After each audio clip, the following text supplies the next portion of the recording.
अंतर्राष्ट्रीय स्तर पर सार्वजनिक स्वास्थ्य के सुधार के लिए कार्यरत WHO द्वारा आयोजित 75th और 76th वर्ल्ड हेल्थ असेंबली में भारत का प्रतिनिधित्व करते हुए मनसुख भाई ने देश के अंत्योदय के सिद्धांत को विश्व के समक्ष रखा।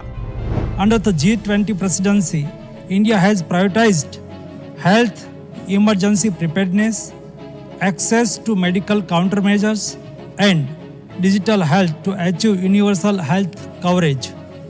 India is equally committed to take proactive steps to eliminate disease burden of tuberculosis. India has developed its own mathematics model which is more realistic and factor is all the local evidence.